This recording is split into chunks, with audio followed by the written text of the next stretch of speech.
End of day closing remarks, always a tough ask, so I'll keep it short.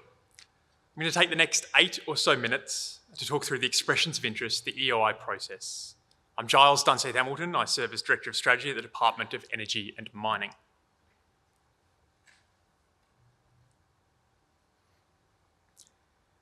Look, you've already seen these two documents mentioned today, and the hard copies of the EOIs are the glossy ones in front of you. On screen, these are the two key documents being launched this week. They're SA's Green Iron and Steel Strategy and the South Australian Green Iron Opportunity. I'm going to talk you through the specific process today and what you can do today to participate. So let me start at high level. More than ever, you have a supportive and enthusiastic window to government willing to partner with you to realise the benefits of green iron and green steel. We want to work with you to investigate challenges and risks that early stage green iron projects will face and which we can help alleviate. So, over the coming months, we're going to have a detailed engagement and dialogue process that ultimately leads to action. It's 4 phases that began today and continue into October. The goal, as stated, is to de-risk private investment in the establishment of a new green iron plant and supporting industry in this state. Through this EOI process, we seek to attract businesses to jointly investigate development of South Australia's green iron industry and nullify or alleviate the challenges and risks that might otherwise curtail development in this type of project. So what are we doing? Big picture. And as you've heard, we're establishing the early framework to catalyse a new and commercially viable green iron and steel industry that takes the state into the coming decades of decarbonised steelmaking. Big picture made up of small pixels, so let me give you the zoom in on the next specific steps. These are the 4 phases I mentioned earlier. If you were here today, you were in the right spot. We start on the far left with the launch. This was the first phase in the EOI engagement process. It's this point of departure where we now embark on a co-design process to bring this initiative off the strategy pages and into the real world. So why are we doing this? We've heard repeatedly about South Australia's comparative advantage. We've shown you the data-driven hypothesis on what makes this the right place to capitalise on the global green iron transition. That journey and the co-creation of the course of the next steps happens from today's launch through to the submission of your expressions of interest and the detailed conversations that will naturally follow. So as an overview, we have today's launch. It's a listen phase for 3 weeks. We have 4 to 6 refine and engage thematic workshops, and then we move towards the outcomes report, and that's all happening in this year. In the longer range look ahead on the right-hand side, and for those who have already asked this question, beyond this year, we narrow the focus to specific and detailed de-risking studies in early 2025. So talking now at the next level of detail, I'll talk through the listen process. This goes live today. This is an online digital ecosystem tailored to industry collaboration, industry-government partnership, and industry-centric engagement. When you depart the convention centre today, some have already departed, we depart from in-person here in the room, but remain connected online for 3 weeks, and that's to continue the green iron conversation in detail. Online is the platform where you can access today's materials.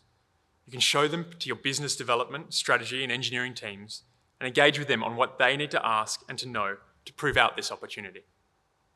The key message here is that we are listening. A live, online platform, open 24/7 in any time zone, full of content, data, discussion, and necessary information for you to access, inform, and engage your colleagues. This platform is your place to follow up with questions on notice for us, to foster relevant supply chain connections, and engage with us on what is most important to you. What are the areas that interest you? What are the opportunities, and what are your main concerns? We want to know because there is sponsorship at the highest level of decision-making to drive this work forward. So what's in it for you?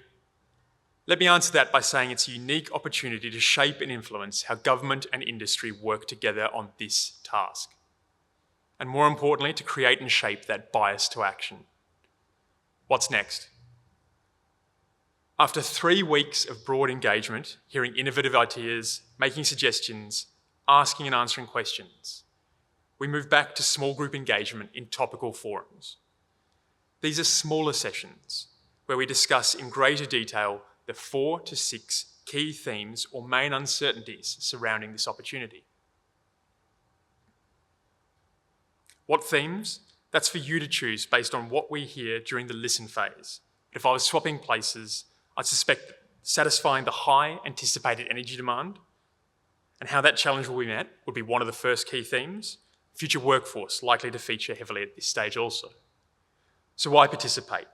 This is where we, together, can identify roadblocks that the government can remove to accelerate the realisation of this opportunity. It's a place where we can proactively discuss and manage challenges, agree on the framework and align on where to focus our effort during the detailed de-risking studies to take place in early 2025. This isn't about picking winners, it's about setting the conditions necessary to bring to bear the full weight of South Australia's comparative advantage, and to make that available to the people who will bring this opportunity to life. Then, by the 1st of October, we ask you to submit a commercial in confidence response with information on any projects you are considering or how you intend to participate in the SA green iron industry. This isn't the end of the dialogue, of course. It's where the focus begins to narrow, from across the strait to 3 or so specific locations, and where we begin to have more focused and targeted discussions. We will see the emergence or trends towards specific regions, or cities, or parcels of land, where we see feasible supply chain pathways, key asks of government, and where project proposal investment metrics start to fall into line to support today's early opportunity data. While these submissions are being reviewed, in the background, we're preparing the EOI Outcomes Report, which highlights the level of industry participation, provides insight on the kind of opportunities and challenges, what we've heard, and what we, as a department, as a government, intend to do to address them. It's a public playback of insights into this opportunity. So what actual action can we do right now, here, today? By being here, you've shown your existing commitment to this opportunity, and the reward is this. Already this afternoon, you have all received a personal email inviting you to continue today's discussion online in a secure platform.